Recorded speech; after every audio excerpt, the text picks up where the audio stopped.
Hello, everyone. This week, we're going to be discussing ethical objectivism and ethical relativism. Imagine this. You're at a grocery store and you see an old frail grandma pick up a box of cookies and then drop the box of cookies. As she's about to bend over and pick the cookies up, without thinking about it, you step in and pick the cookies up for her. This action is caused by a moral intuition. A moral intuition is an impulsive gut feeling that results in an immediate action. A moral intuition is classified into two different types: morally good and morally wrong. An example of a morally wrong intuition can be seen as someone punching a baby. For most people, it is something that will provoke a negative gut feeling toward the action. An example of a morally good intuition is if you see someone save another person from a house fire. To determine if an action is morally wrong or good, one will use their moral principles. Moral principles are general rules and a guideline that allows one to determine if an action is morally wrong or morally good. I'm sure that each of you has experienced a time in your life when you felt morally conflicted about an action. Now, let's take a glance at the famous philosophy conundrum known as the trolley problem. Imagine this.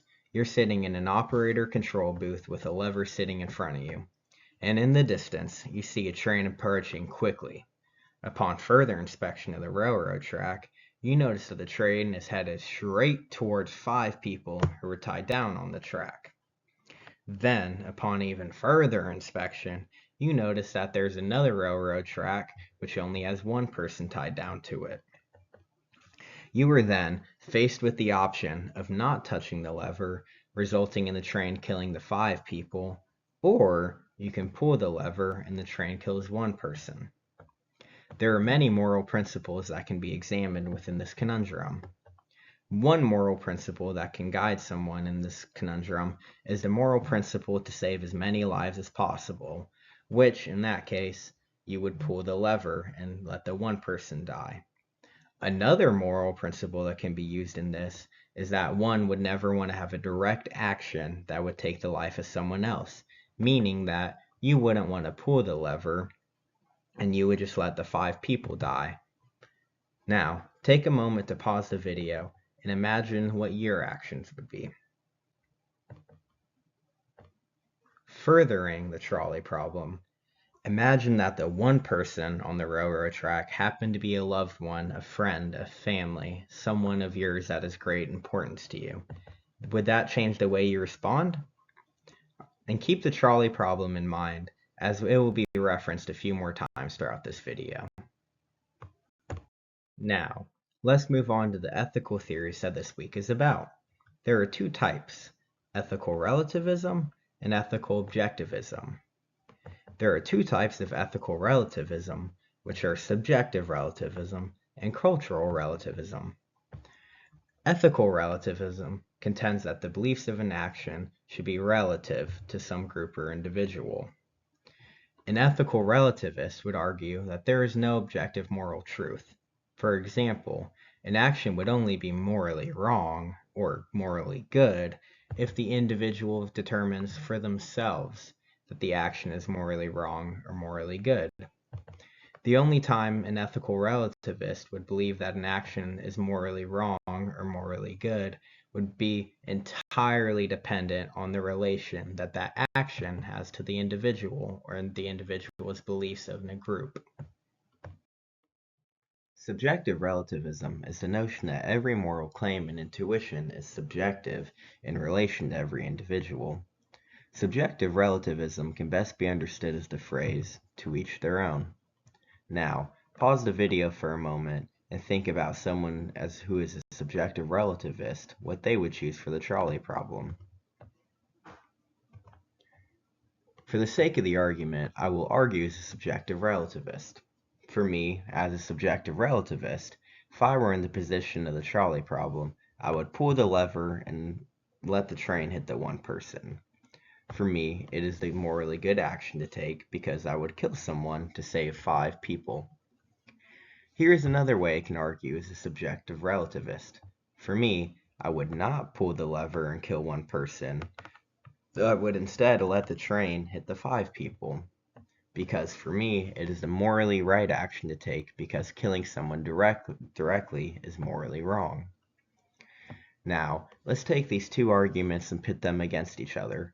If one person believes that it is morally good to pull the lever, while another person believes that it is morally wrong to pull the lever, how can there be an argument if the correct action is based entirely on what each person believes to be morally good? For a subjective relativist, the morally good action is determined by them solely. Now, this is a slippery slope to subjective relativism because it opens up a door that lacks accountability and moral claims for it in action. For example, if someone were to break into your home and steal all your toilet paper, a subjective relativist could argue that the person's action was not morally wrong or good from an objective point of view. They could also argue that the person who stole your toilet paper was morally good because the thief deemed their action to be morally good. If subjective relativism is true, then anyone will always have good actions if they believe their actions to be good, which is very dangerous for society. Taking the subjective relativist lens in the trolley problem, any action or lack of action would be seen as morally good by the subjective relativist. Another important aspect of subjective relativism is that there is no possibility for a disagreement, because a subjective relativist will believe that every argument is morally good if they determine their argument to be morally good. They are unable to be persuaded because their moral good and wrong are entirely based on their own beliefs, not an outside source. Cultural relativism contends that a moral judgment and principle ought to be derived from the context of a given culture. A clear-cut phrase that contends a culturally relativistic viewpoint is, when in Rome, do as the Romans do. Now, it is evident that a culture will shape viewpoints and moral principles in one as they live in it. For example, in India, cows are seen as sacred and are not eaten, whereas in America, cows are used by most people for food. It is clear that every culture has unique perspectives that range in moral principles. An essential aspect of a cultural relativistic framework is that it allows every culture to posit and maintain its own standards for moral principles. One important aspect to understand is that a culture can change its moral principles over time. Now, take a moment to pause the video and think about how a culture has changed its principles over time. One example that comes to mind for me is civil rights within America. Now, there are some negative aspects of cultural relativism as well. One important aspect is that a culture may have harmful moral principles, and those harmful moral principles are self-sustained by the culture. For example, a culture could contend that it is morally good to kill anyone who doesn't maintain the culture's beliefs. Having a culture that maintains cultural relativism also prevents minorities from having an opinion, which ostracizes the voices of a culture. Another important aspect of cultural relativism to consider is ethnocentrism, which occurs when one evaluates another culture based on their own culture's moral principles. Now, let's use a cultural relativistic lens on the trolley problem. Let's assume that the person in the operator box is from a culture where it's morally wrong to directly have an action that would kill someone no matter what. The person would not pull the lever, and instead the 5 people would die. Whatever the culture would dictate as the correct action of the lever, the person in the operator box would adhere to it. A cultural relativist's moral principles are derived from the culture. Knowing this, how could we even identify our own beliefs as separate from our culture if our culture is the source for our beliefs about a morally good or wrong action? Now let's talk about ethical objectivism. Ethical objectivism contends that there are universal moral values that anyone in the world at any time would adhere to. Doesn't matter where you are, you got those ethical morals instilled in you. Now, the ethical objectivist lens argues that everyone would have the same belief whether an action is morally wrong or morally good. There is absolutely zero consideration of the individual belief in moral intuition, being that all individuals would share the same moral truths.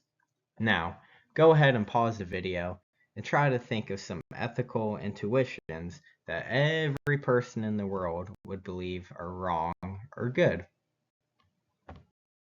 Now, if you made it this far in the video, I appreciate you, and I'll give you some advice. Throughout next week's unit, you will learn more about objectivist theories, such as utilitarianism and deontology.